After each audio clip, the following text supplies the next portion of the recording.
How will you deal with adversity in your life? We all go through it. When I was a young kid, I was very privileged to have spent a lot of time with my grandfather on his farm. And one morning we had woken up, it was 6 o'clock, everybody else in the house was still sleeping. And I was sitting in front of the little coal stove with him, and I was complaining a little bit about my life, but bitching and moaning. I was saying that, I was being bullied at school. I was this skinny little nerdy kid that was a prime target for being bullied. And I was asking all these questions to the teachers who didn't like it, so they gave me bad grades. And, my parents weren't wealthy, so they didn't donate to the school. All the kids with wealthy parents who donated to the school, they always got selected into the top teams in sport and culture, etc. And my grandfather, in his typical strong but quiet style, was just nodding his head. And as I was talking, he put 3 pots onto the stove, onto this little coal stove. We didn't have electricity.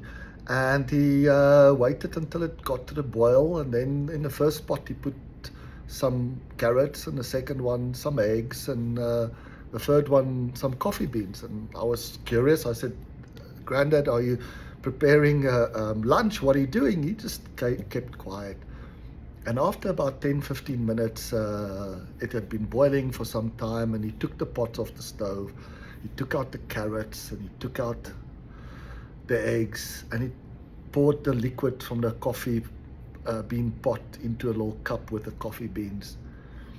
And he said, he gave me a knife, and he said, "Cut through the carrots, the eggs, and the coffee beans, and tell me what you see. Specifically about the outside and the inside, before they went into the boiling water and after they came out." And I'm going to get emotional when I tell the story, but I looked at the carrots and I cut through them, and I said, well, before, the outside and the inside of the carrots were quite hard. And now, after they've been in the boiling water, they're both soft and quite weak. You can, flop them around like this, both outside and inside. And he said to me, yes, that's what can happen to you in life, is when you face adversity, when you get put into that boiling water. It could be a situation or person that treats you unkindly or unfairly. You can come out soft and weak on both the outside and the inside, and life and other people will just walk over you. He said, that's not a good way to live your life. That sucks. That's just constant suffering. And then he asked me to look at the eggs, and I'd cut through them, and I said, well, before, the egg was hard on the outside, the shell. It was soft on the inside. There was life inside, lots of potential. And even though the shell was fragile, it was strong enough to protect the inside. Now, after being put into the boiling water, the shell had become even harder, but also the inside had become a lot harder, and it's kind of blue and unattractive, and it's really not nice. And he said, well, that's the other thing that can happen to you. How you respond to adversity, it can make you hard on the outside and the inside. You look still hard on the outside, so people don't notice the difference. But what they don't see is on the inside, you've also become hard. You are angry and resentful. You blame everybody. And worst of all, you start thinking that you should do it to them before they do it to you. And he said, that's also an awful life to live. It's filled with lots of suffering. And then he asked me to look at the coffee beans. He said, I must taste the liquid. And of course, it was delicious aromatic coffee by that stage. And he said, how did it get that? Look at the coffee beans. What's happened to the outside and the inside? I said, well, the coffee beans started by being hard outside and inside, but after being boiled, it remained quite hard on the outside, but it became soft on the inside. And he said, yes, that's the third way that you can respond to adversity. You can remain strong on the outside, but you become soft on the inside. You are humble, you are kind, you are respectful, you are generous.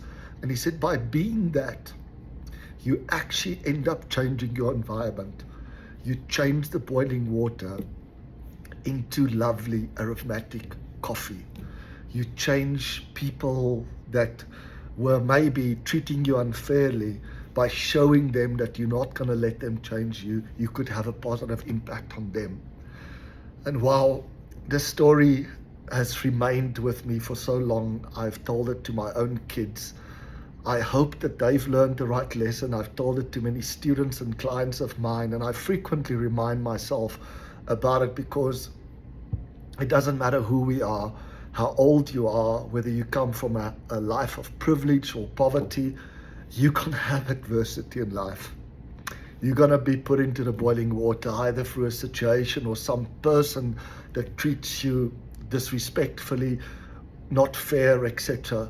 It's your choice how you're going to deal with it. Are you going to allow the environment, the boiling water, to change you and become the carrot and become weak and soft and allow everybody to walk all over you? Or are you going to allow it to change you and become hard on the inside and the outside? People don't know, but inside you're angry and resentful and you want to do it to them before they do it to you? Or will you have the courage to be the coffee bean, to remain tough on the outside but soft on the inside, kind, humble, respectful, generous, and by that you're changing the environment?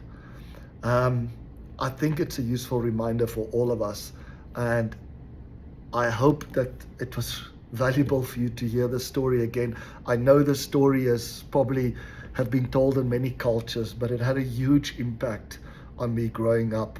And if you find it valuable, please like it, please share it, especially with those people that you're concerned that they've gone through the boiling water and it turned them into a carrot, or the eggs, or maybe they're going through it at the moment and you want to send them a reminder to not allow the environment, the adversity to change them, but for them to change the environment.